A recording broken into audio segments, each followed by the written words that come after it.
Salams again and welcome to a brand new episode of Daily Debrief coming to you from the People's Dispatch studios in New Delhi. I'm Siddhantani and on the show we have a strong Russia focus today and we'll also be talking about FINA's new gender inclusion policy.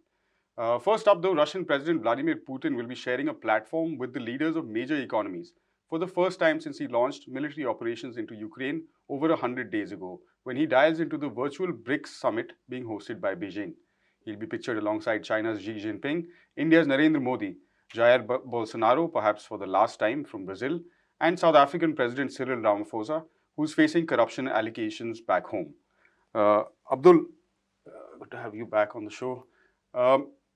First up, in a sense, the West has been pushing an isolationist policy towards Russia. So, is some of the most important messaging of this summit just to say that Russia is not alone?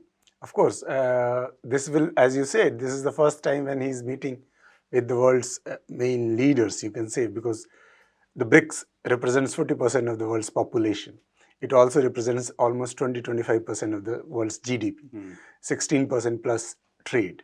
So that you can say is the outside the West, outside the US-led alliance, this is the world, the alternative world, and Russia is there as a prominent member of that grouping. Hence, this basically is a very it puts a challenge in front of the isolationist policies which US has tried to impose on the world, but when it comes to Russia, and it also basically puts a challenge to the US strategy to basically single out one country which and kind of try to vilify it for the all the evils which is happening all across the world, trying to create an image that all the problems which has happened in the world in last few decades are creation of one particular set of countries. Yeah. So basically this BRICS summit creates a balance which basically was missing for a very long time in international politics, and that is the motto of this summit as well. They are basically the BRICS is based on the idea of multilateralism, is questioning the unilateral world order, unipolar world order. So that's exactly what it is going to happen tomorrow in the BRICS summit. In the summit, yeah. So as we were sort of looking at, it's a very diverse group of leaders representing very diverse countries, each of whom have very specific sort of domestic issues to deal with as well. What are some of the likely agendas to be in that multilateral context, that international context? Though they are diverse countries, there are certain commonalities. The one basic common issue is the state of global economy, which is particularly China, India, the members of the BRICS are very much concerned about how it has become West-centric, where a particular set of ideas and particular set of economic regimes are imposed on the rest of the world. So the primary agenda of the BRICS summit is to create a multipolarity in terms of economic decision-making, in terms of economies in the global market. So that is one of the that is a theme of this BRICS summit as well. It talks about together to create an alternative global economic recovery, which basically recovery in the sense that post-pandemic, yeah. Exactly. So if you see all these countries are developing countries. They have tried to create an independent economic set of policies, and facing the challenge of the West-led economic domination. Yeah. Hence, that is the primary agenda, to how to create an alternative economic recovery policy. The second major agenda is about the BRICS own expansion, the need of expansion, try to basically make it more diverse. It is also trying to introduce, though it has already been established, the New Development Bank as an alternative to the World Bank and the Bretton Woods institutions. So that is the second measure to find out what is the way ahead on this particular issue. Apart from that, there are other issues, for example, public service delivery. For example, health is a major concern this time. If you see, WTO has refused to give the TRIPS waiver to vaccine production, and all these countries, particularly India and South Africa, were together leading a movement for the waiver, which did not happen. But since China has a huge technological advancement, Russia and India are the major pharmacies where the vaccines can be produced. So they together have the potential to basically create an alternative source of vaccine and other public health related facilities and services. So they are also basically, they are going to discuss this in the summit. So apart from other smaller, for example, the sanctions, how economic policies or the currency, the domination of dollar is used to basically dominate and dictate terms to the other countries. That is also a major issue which is going to be discussed in this summit, and there are proposals which, of course, there will be discussions on it about creating an alternative to SWIFT system, alternative to the dollar domination. So all these things are on agenda is in the summit. Important, and I guess at least the chance of hearing the beginnings or some kind of a construction of an alternative narrative as well. Thanks, Abdul. I'll ask you to stick around because we're continuing our focus in Russia for the next story as well, which is essentially focused on the enclave of Kaliningrad.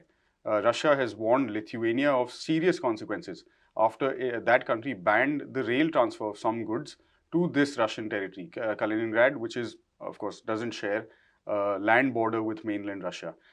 Russia has said that such actions, such hostile actions, will be responded to. Lithuania, for its part, says it's only following the EU sanctions and related rules and has not imposed anything additional on a unilateral basis. The EU, you will remember, has issued 6 rounds of sanctions on Russia since the start of the Ukraine war.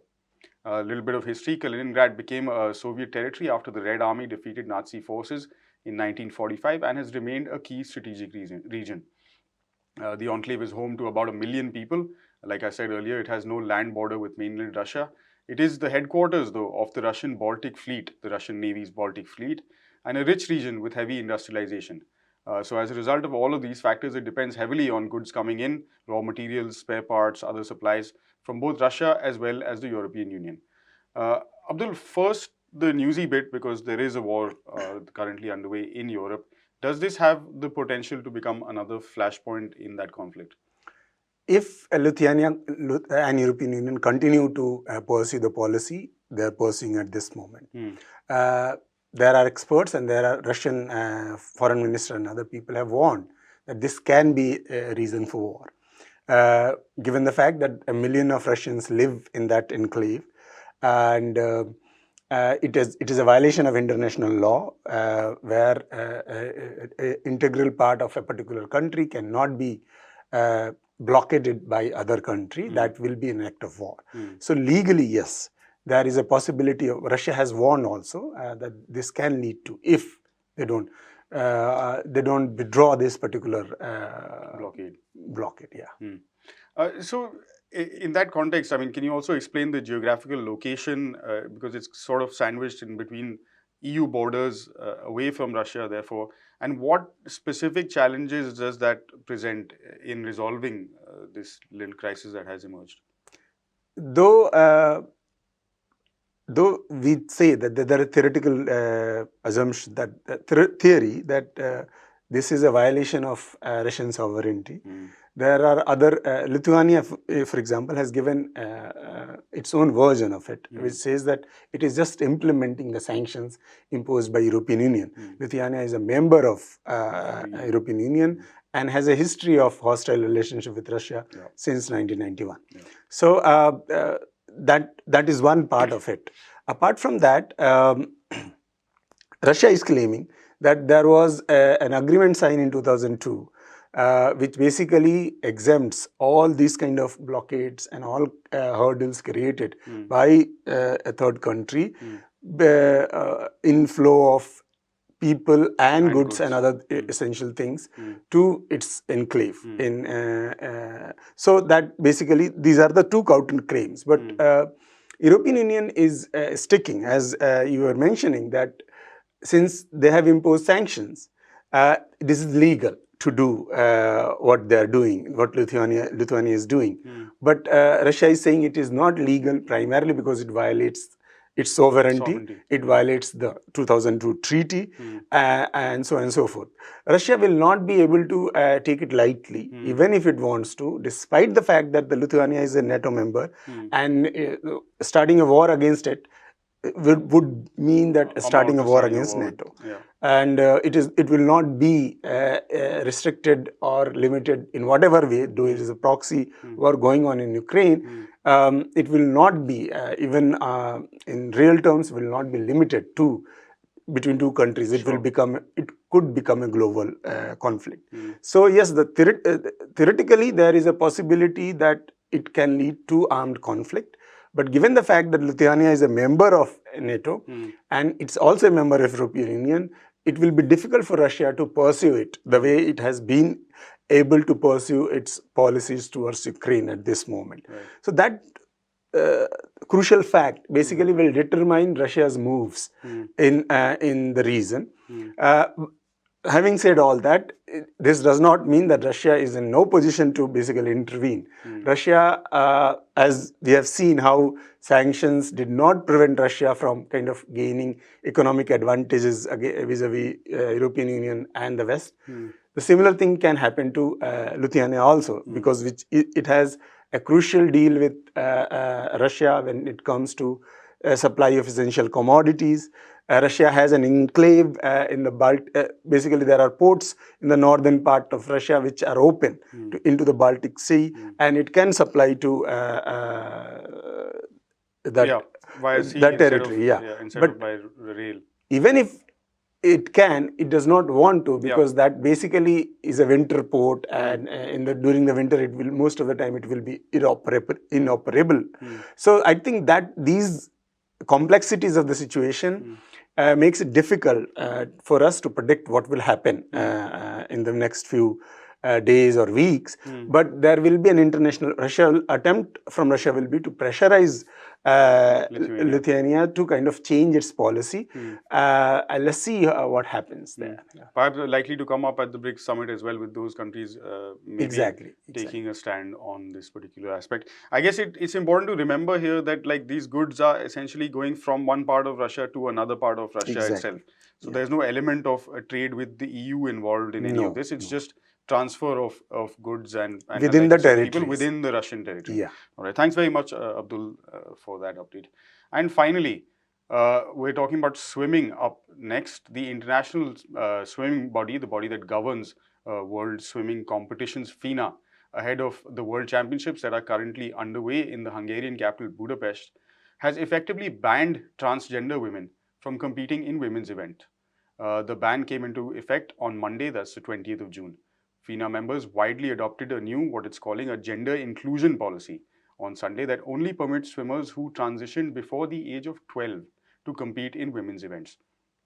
The organization has claimed also to be a pathbreaker in a sense by proposing an open competition category, which in its judgment or from its perspective will be more inclusive towards transgender athletes. To get a better sense of how the wider sports world is viewing this, as well as to understand how it might impact athletes on a broad level, transgender athletes, I spoke earlier via video conference to Leslie Xavier.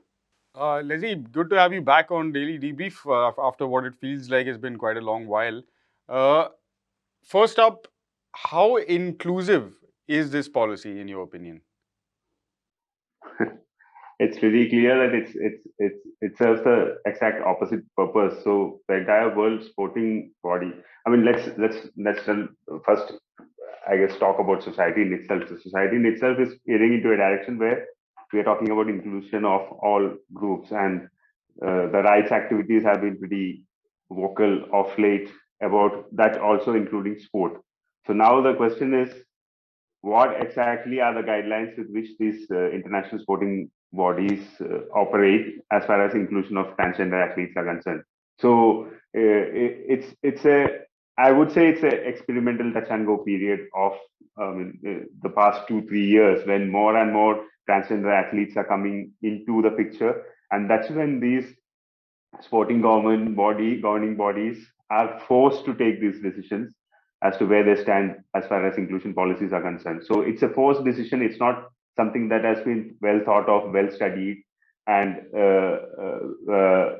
then implemented. So FINA's policy, for instance, now that they have brought in, they are talking about uh, a 12-year age bar for women, I mean, transgender women who have transitioned from Transition. male Yeah. to transitioned from male. So they have to have transitioned before 12. And the premise for which this 12-year age is that after that puberty hits and the male hormone will aid muscle formation that would give an undue advantage to the athlete in question. Now there is no peer-reviewed conclusive study on that aspect as well. This is going by the general scientific understanding of how the human endocrinal system, human hormonal system works post-puberty.